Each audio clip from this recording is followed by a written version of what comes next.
Now, the other thing that affects modern consoles as opposed to retro games is the regions. Now, everybody knows when it comes to retro game systems, there are three regions. There's Europe, there's the US, and there's Japan. It's that simple. That is the three regions that basically everything was released in.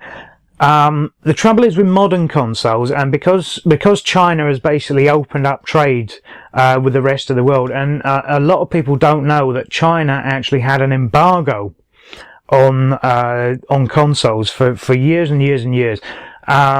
But now they've opened up, and you can now buy a PlayStation 3 and PlayStation 4s and Nintendos and things in China legitimately. Which means what? It basically means there's now a fourth region in the world that didn't exist before, which has skewed certain games. For instance, that is buggered up Rarity, because now, when you think about the rarity of a certain game, you have to think about it in terms of 4 regions now and not just 3. But also what it's done is, and this is going to be especially relevant to those who collect PS3, because as we know, the PlayStation 3 isn't region locked. So you can buy a PlayStation 3 disc from anywhere and it will play on your system at home. It doesn't matter. There's no region lock. You don't have to put special chips in or anything like that.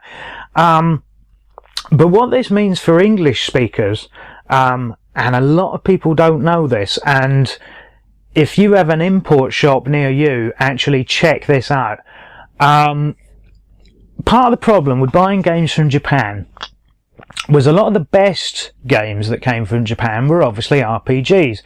Trouble is, they're in Japanese. How do you play a Japanese RPG? Well, in all practical terms, you can't, because unless you can read Japanese, obviously, which I can't.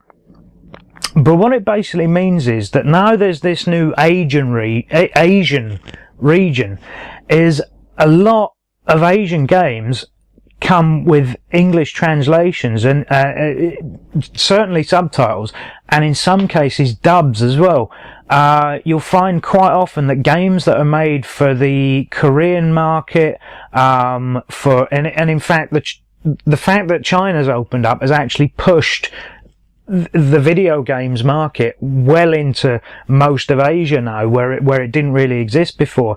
So if you buy anything made for Hong Kong, Korea, countries like Pakistan, India, all places like that, they have quite a large English-speaking population. So a lot of the games will be in English.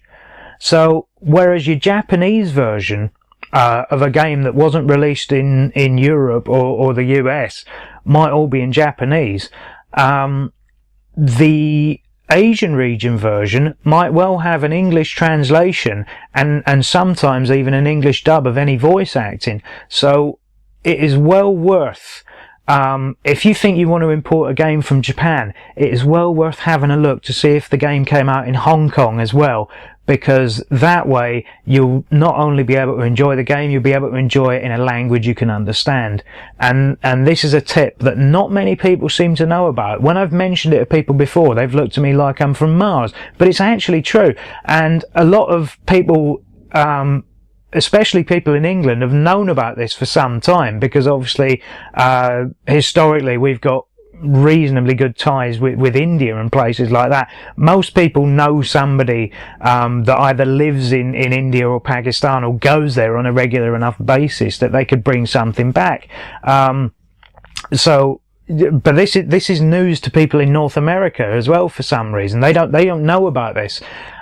So anyone from North America that's watching this video, next time you're in your import shop, don't go to the Japanese one, go to the Korean one, because he'll probably have a game that you can understand.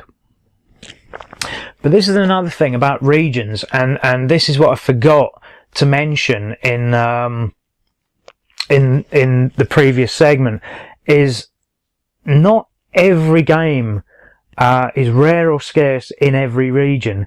So what it basically means is, like, in America, you may have got 5,000 copies of a game for the entire country.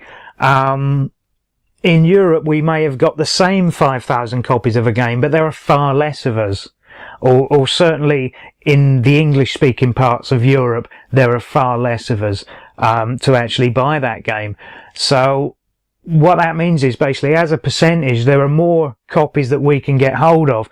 And I'm sorry to say, lots of the stuff, I did have a quick look on YouTube and probably watched a couple of hours of videos on perceived rarity and scarcity of certain PlayStation 3 titles to look out for.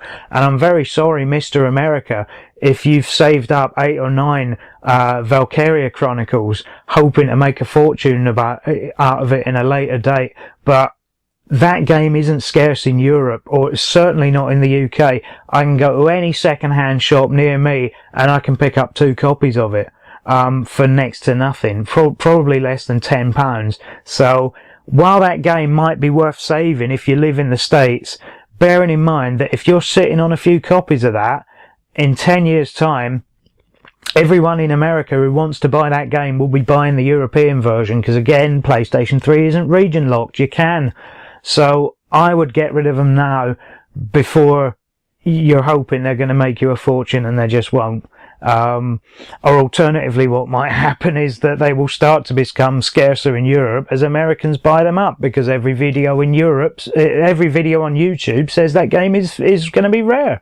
When, you know, like I say, I can get my hands on multiple copies of it now. I could go online on the UK version of Amazon and buy 100 copies and have them in my house tomorrow for next to nothing.